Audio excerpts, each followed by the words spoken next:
Éco-yachting, une émission de Nicolas Venance pour actunautique.com. Bonjour et bienvenue à vous dans Éco-yachting, un éco-yachting parisien aujourd'hui puisque avait lieu ce matin sur les bords de la Seine la conférence annuelle de la Fédération des industries nautiques. Je vous propose de rencontrer tout de suite Yves Lioncan, son président, pour nous dresser un bilan économique de la filière nautique. Yves Lioncan, bonjour. Bonjour Nicolas. Alors Yves Lioncan, grand ciel bleu aujourd'hui sur Paris pour cette conférence annuelle de rentrée de la Fédération des industries nautiques, conférence qui était quand même placée quelque part sous le signe de l'optimisme.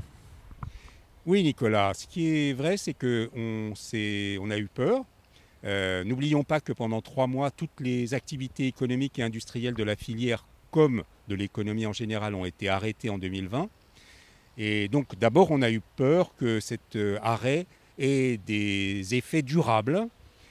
Et puis quand la saison 2020 a été clôturée, on s'est rendu compte que grâce au dynamisme de l'été, du mois de juin, du mois de juillet, du mois d'août, l'industrie, les fabricants de bateaux, les motoristes avaient réussi pratiquement à récupérer la part essentielle de ce qui avait été immobilisé pendant ces 3 mois d'inactivité. Et donc, finalement, le chiffre d'affaires de 2020 ne sera en retrait que de 10% par rapport à 2019. C'est exceptionnel, quelque part, quand on compare aux autres grands secteurs. Je pense à l'automobile, à l'aéronautique, au ferroviaire, aux biens d'équipement, aux machines-outils. Oui, ça tient d'abord au fait que, par chance, notre activité étant saisonnière, et la saison commençant véritablement à partir du début mai, on a pu compenser un trimestre d'inactivité.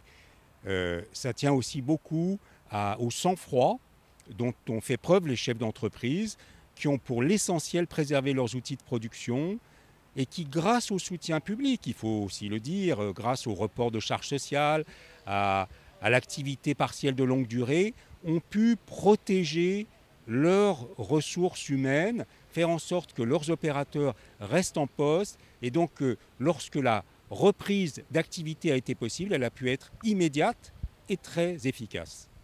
Quels sont les segments de produits qui ont le plus marché sur cette saison ?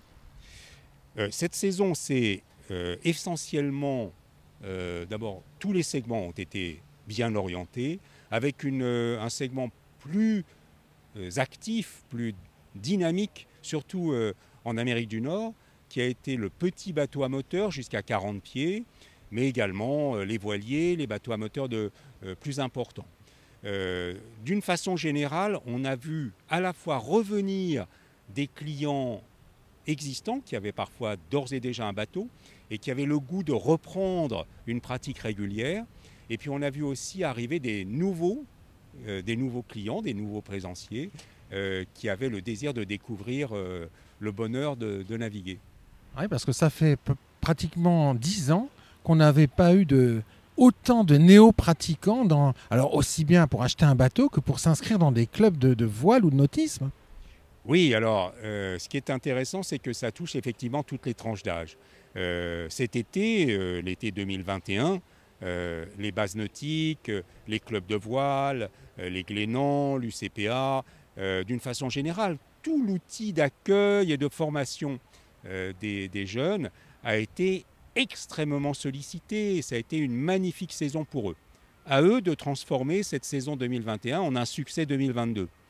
Et puis ce qui est vrai, c'est qu'on a vu aux côtés de ces jeunes, on va dire des familles se tourner elles aussi vers la pratique de la plaisance. Donc il y a eu une très forte activité de location de bateaux à la journée, de location de croisière, une très forte activité, y compris de ce qu'on appellera de pratiques de location de particuliers qui ont loué leur bateau. Et dans l'ensemble, donc, les littoraux français ont été extrêmement fréquentés, y compris d'ailleurs les eaux intérieures, où il y a eu une très belle activité. Le fluvial a très bien travaillé cet été, comme si l'eau, la mer, les eaux intérieures étaient véritablement le territoire d'évasion et de ressourcement après ces mois un peu difficiles qu'on avait traversés. Le refuge après le confinement. Oui, et puis aussi l'horizon. On a tous besoin d'avoir on va dire une ligne bleue en l'occurrence. Et donc c'était la ligne de cet été. Et je pense que ce sera aussi la ligne de 2022, parce que la trajectoire sur laquelle l'industrie et l'ensemble des acteurs de notre filière est engagée à la clôture de 2021 est une trajectoire favorable. Et les carnets de commandes sont bons. Les stocks des différents acteurs commerciaux sont au plus bas. Et donc, normalement, on devrait avoir une belle saison 2022. 2021, est-ce qu'on aura rattrapé 2019 ? C'est quoi votre premier feeling, bien que la saison se soit officiellement clôturée avant-hier ? Voilà, exactement, Nicolas. Donc, je suis prudent. Je dirais que sur la base des éléments que nous avons, on devrait avoir rattrapé le retard de 2020, c'est-à-dire retrouver le niveau de 2019. Ce qui serait remarquable, parce qu'en fait, on aurait effacé dans les livres des entreprises l'impact de la crise en moins d'un an. Alors 2022, les carnets de commandes n'ont sans doute jamais été aussi pleins chez les constructeurs. Est-ce que les problèmes de rupture de cartes électroniques, de bois, de fibres polyester, est-ce que ça, c'est pas une menace forte sur, on va dire, la poursuite de la reprise sur 2022 ? Non, ce n'est pas en tant que tel une menace. Déjà, ce qui est important, c'est que les carnets de commandes sont effectivement forts. Donc il faut maintenant produire. Il n'y a pas aujourd'hui à proprement parler de rupture, mais on sent des tensions. On sent que l'industrie de nos fournisseurs est mise à rude épreuve, soit parce qu'ils sont repartis trop tard, soit parce qu'ils n'étaient pas préparés à un rebond aussi fort. Et donc on est très vigilant, mais aujourd'hui ne parlons pas de rupture. Merci beaucoup Yves Diangan.